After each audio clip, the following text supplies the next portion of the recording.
Hello નમસ્કાર વિદ્યાર્થી મિત્રો ધોરણ 8 વિષય ગુજરાતીની અંદર જે નવું પાઠ્યપુસ્તક આવી ગયું છે તે આધારિત પહેલી જે કવિતા છે કે આ તો ઈસ્તનો આવાસ, જેના કવિ છે કરસનદાસ માનેક. તો આ કાવ્યની સંપૂર્ણ સમજૂતી આ વિડીયોની અંદર આપણે નિહાળીશું. તો વિડીયોને અંત સુધી જોતા રહેજો. તો શરૂઆત કરીએ. કાવ્ય એક, આ તો ઈસ્તનો આવાસ. સૌપ્રથમ કરસનદાસ માનેકનો આપણે પરિચય મેળવી લઈએ કે કરસનદાસ માનેકનો જન્મ કરાચીમાં થયો હતો. તેમનું ઉપનામ વૈશંપાયન હતું. કવિતા, વાર્તા અને નિબંધ જેવા સ્વરૂપો તેમને સફળતાથી ખેડ્યા છે. ખાખના પોઈના, મોહબ્બતને માંડવે, પ્રેમ ધનુષ્ય વગેરે તેમના જાણીતા પુસ્તકો છે. તેમને રામાયણ અને મહાભારત વિશે પણ સુંદર પુસ્તકો આપ્યા છે. તેમનું અવસાન વડોદરા ખાતે થયું હતું. ત્યારબાદ મિત્રો, આજે આ તો ઈસ્તનો આવાસ જે કાવ્ય છે એ કાવ્યનો આપણે સરળ ભાવાર્થ નિહાળી લઈએ કે આ કાવ્યમાં ઈશ્વરનો મહિમા ગાવામાં આવ્યો છે. ઈશ્વર જે આપે તે ખાવું અને ઈશ્વર જેમ રાખે તેમ રહેવું, એમ કવિ કહેવા માંગે છે. ઈશ્વરનો ચીંચુડો તો અવિરત ચાલતો રહે છે. આપણે આપણા ગજા પ્રમાણે ઘૂસરીનું વહન કરવું, એમ પણ કવિ ભારપૂર્વક જણાવે છે. અઘરા કે આકડા થયા વિના રામે દીધેલી રોટી ખાવા પણ કવિ કહે છે. આમ આ વિશ્વ એ ઈશ્વરનો આવાસ છે, ઈશ્વરનું રહેઠાણ છે, ઈશ્વરનું ઘર છે અને આપણે સૌ અતિથિ છીએ એવી વાત અહીં સુંદર રીતે નિરૂપણ કરવામાં આવેલી છે.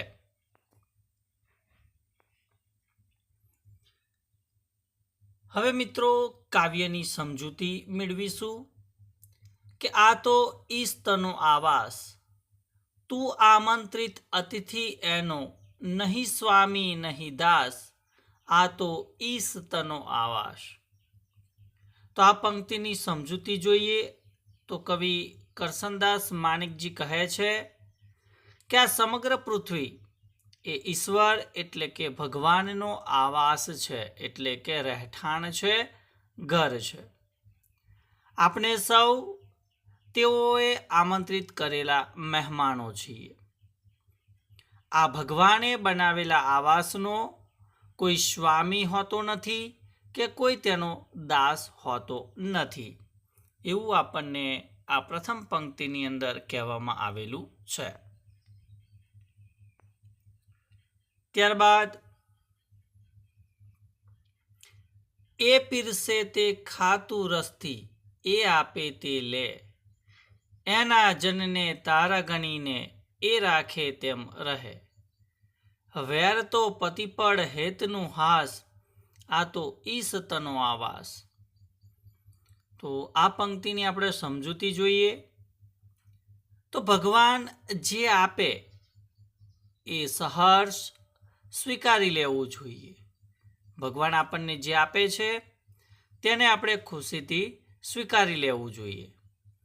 ભગવાને બનાવેલા લોકોને પોતાના સમજવા, એટલે કે ભગવાને આ સૃષ્ટિનું સર્જન કર્યું છે, મનુષ્યની રચના કરી છે, તો દરેક મનુષ્યને પોતાના મનુષ્ય સમજવા અને ભગવાન જેમ રાખે તેમ આપણે રહેવું જોઈએ. ભગવાન જેવી પરિસ્થિતિમાં આપણને રાખે તે પરિસ્થિતિમાં આપણે ખુશીથી રહેવું જોઈએ. ભગવાન હંમેશા પ્રેમ અને આનંદ વહેંચે છે. ભગવાન હંમેશા આપણને પ્રેમ અને આનંદ વહેંચે છે. આ દુનિયા એ ઈશ્વરનું એક ઘર છે, તેવું આ પંક્તિની અંદર કવિ કહેવા માંગે છે. ત્યારબાદ આગળની પંક્તિ જોઈએ.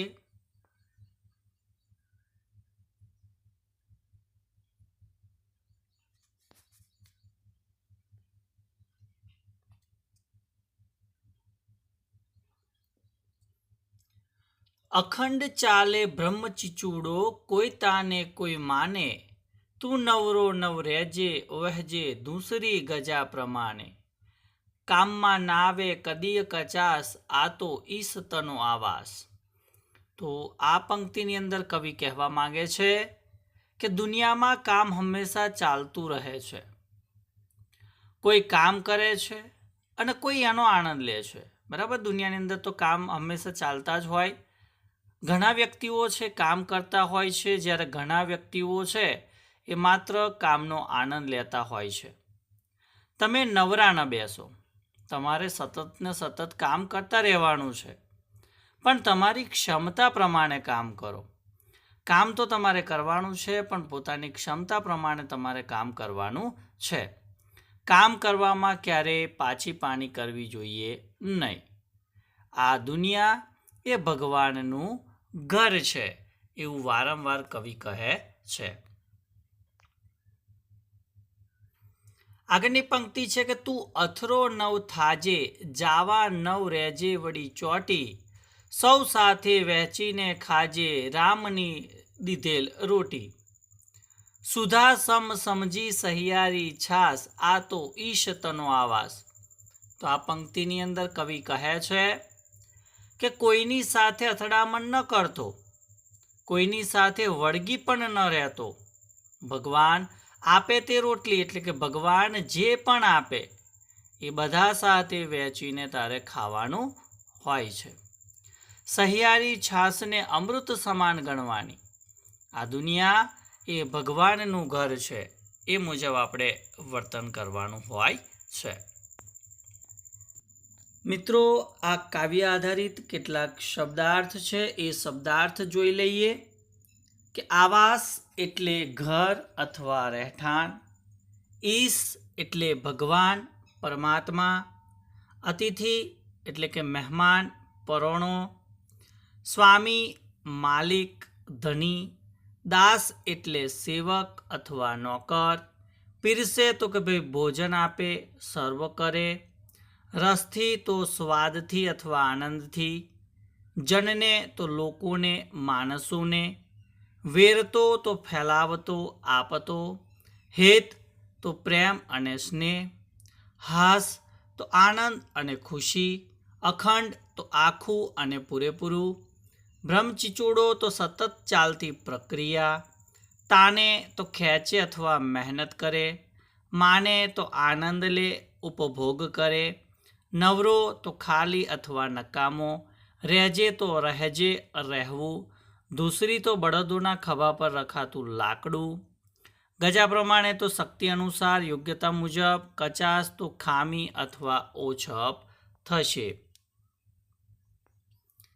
ત્યારબાદ બીજો શબ્દાર્થ આગળ જોઈએ. અથરો એટલે જુદો અલગ, નવ થાજે તો ના થતો ન બનતો, જાવા તો જવા માટે, નવરેજે તો ના રહેતો, ચોંટી તો આસક્ત અથવા લિપ્ત, સુધા તો અમૃત, સહિયારી તો ભાગીદારી અથવા સાથે મળીને. તો વિદ્યાર્થી મિત્રો, આ હતું ધોરણ 8ની અંદર આ સત્રની અંદર જે નવું પાઠ્યપુસ્તક આવેલું છે તેમાંથી કાવ્ય 1 આ તો ઈસ્તનો આવાસ, તે કાવ્યની સંપૂર્ણ સમજૂતી આપે આ વિડીયોની અંદર નિહાળી. તો વિડીયો તમને ચોક્કસથી ગમ્યો હશે તો વિડીયોને લાઇક કરી દેજો, શેર કરી દેજો, અને ચેનલ ઉપર જો પ્રથમ વખત આવેલા હો તો ચેનલને સબસ્ક્રાઈબ કરી દેજો. થેન્ક યુ, આભાર.